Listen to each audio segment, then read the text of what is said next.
As we all know, social media targets children. They do that because they recognize the addictive properties of social media and how it draws people back in. Is there any discussion in Boise to truly verify the underage children that are using social media? Yeah, thank you. That's a really important issue.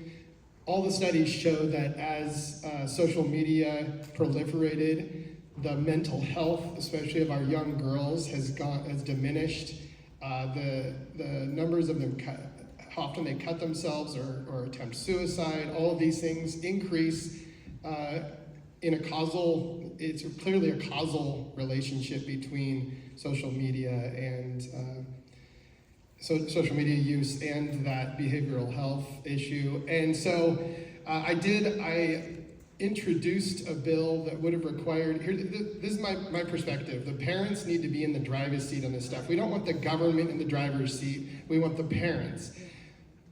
The difficulty is that the government often has some enforcement mechanism in that. They have to be a part of it because that's what law enforcement is. So the difficulty is not infringing on privacy, not infringing on people's rights, but at the same time protecting our children. And it's a balancing act that is not that easy sometimes. So I introduced that bill. It got a negative rating from an organization that I respect. So I'm like, help me figure out how to solve this. And the bill actually just said that parents have to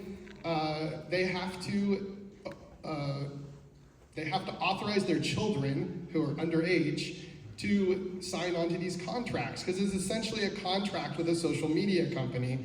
And so the parents should be able to say, if they're gonna sign a contract that says you can collect my information, you can follow everything I do, that parents should be allowed or should be in the driver's seat on that. So I haven't given up on that, but I can tell you that it's a battle. The governor actually mentioned that he wants that in his State of the State address. So it's not very often that the governor and I are on the same page. Sometimes we are, but I tried as much as I could to figure out something that would work, and I'm committed to do that. Thank you. Yeah. Anyone else want to add to that? Elaine? Just that I will sponsor that bill on the House side once we can get it drafted in a way that we can get it through both houses. Because Ben and I were at a group meeting, a Zoom meeting, and that's specifically what they said, is that children cannot enter a contract. And when you consent to creating a social media account, children are entering into contracts. So we really need to do what we can, but it really is a fine line to make sure that the government is not interfering on private, what people do privately, and make sure that the parents are in the driver's seat. Thank you. Anybody else? No? Okay. Next question. Kootenai County hosts approximately 18,000 military veterans. I understand currently there is legislation in progress to no longer tax military retirements. I believe it passed one chamber already. What is the status update on this legislation? I have Senate Bill 1428. Would anyone like to comment on that? Jordan?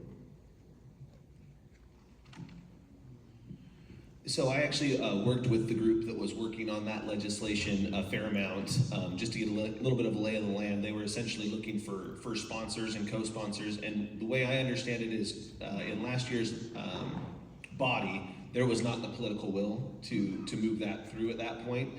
So what they were doing is, working a grassroots effort to try to explain it more to the whole body, and that's kind of where that left off.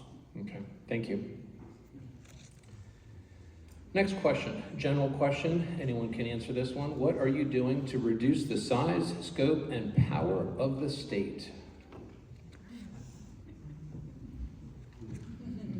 Anyone like to speak up on that? Josh? Appropriations is the biggest issue. Again, the reform in JFAC this year. It was enormous. The ability to separate state agency budgets into two parts: the maintenance budget that keeps the lights on, keeps operations going, and then the secondary budget, which is the ask budget, what expansion they're looking for, and how much they're looking for, what areas they want to grow.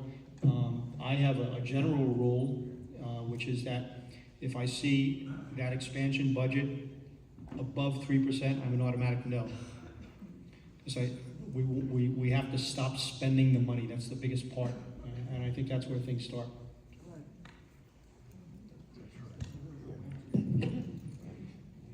Really quickly, there was one clear win where we actually sent it was a health and welfare budget that had the medicated. Well, no, it had to do with school lunch programs, EBT. It was a COVID era program that was put into place, and our state was trying to continue that on. And we sent that. We killed the budget, sent it back, and when it came back, it didn't have that increase in it. So I think there was at least evidence that that new system's going to work.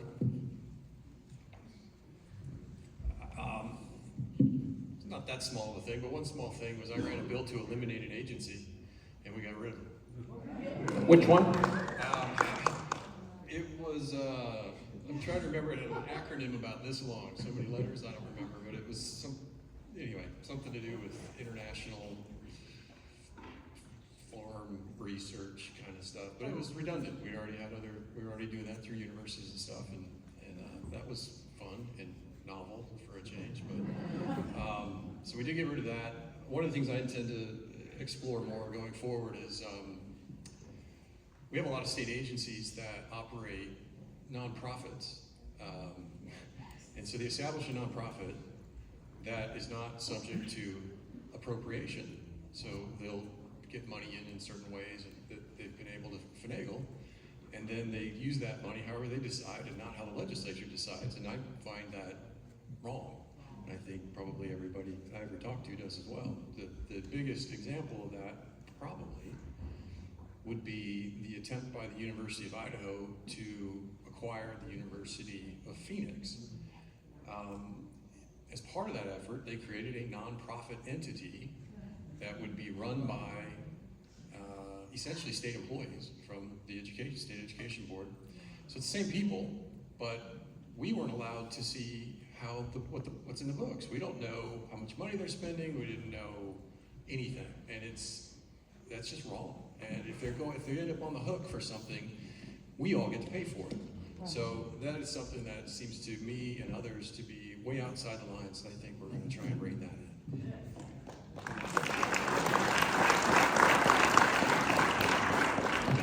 That University of Phoenix thing, that was not a new entity. That has been going on. And for us to try and get our hands on, get a handle on the way the state is able to expand, we don't want to be a full-time legislature, but as a part-time legislature, it is very difficult to get a handle on these agencies, let alone the educational system and their ability to be creative and get outside of our purview or our oversight. So just understand that. Now after 14 years, I've come to the conclusion that the only way to deal with these agencies is through their budget and through the rules. And the rules are a mess. We've made some great progress, and it's incremental, and we're going to continue to move in that direction. But if we can't control the budgets and we can't control the agencies, we might as well just give up trying to act as an oversight body for the taxpayers' protection. That's enough. Thank you. You got a pretty conservative group of legislators, so we all might speak on this a little bit. But last year with the so I sit on health and welfare, and we had the Medicaid budget. Again, Medicaid was a huge part of my life from the first term to this year, because I also I was on a task force dealing with Medicaid. How do we shrink it? Medicaid was the largest budget the state's ever passed 2 years in a row. The largest budget the state's ever passed in the history. So last year we spoke against that Medicaid expansion part of it. The folks that are able-bodied adults that are on Medicaid because the federal government wants control of health care, We spoke against that. We were able to kill that budget, which saved taxpayers $152 million.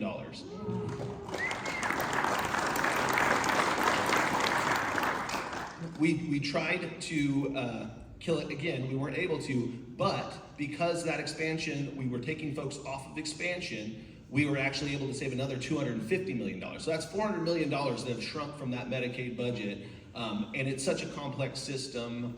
I actually ran another bill dealing with Medicaid reforms this year. And some of the people in this room actually testified for me on it, but we had 8 testify for it and 408 testify against. So it just shows you how big this system is and how much control they want with, your healthcare.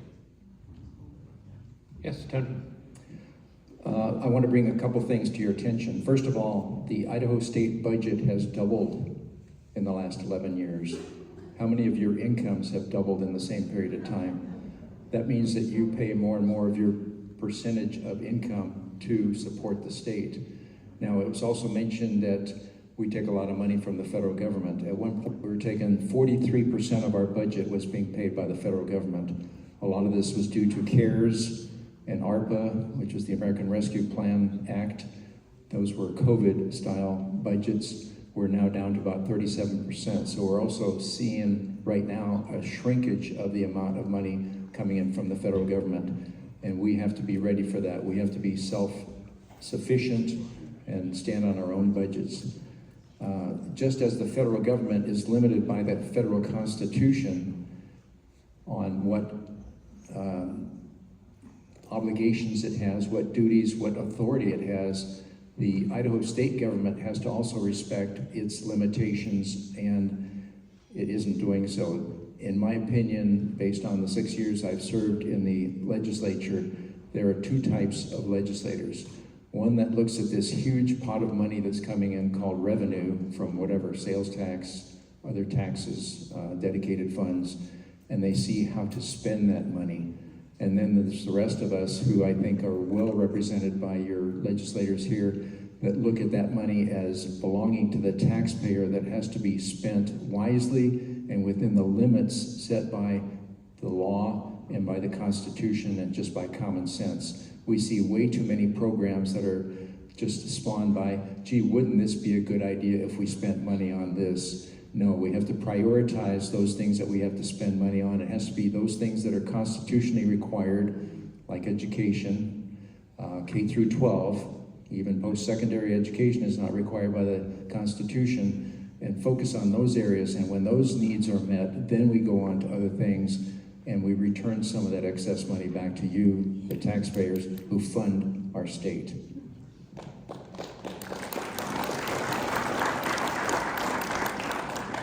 Anybody else? No? Okay, next question. What should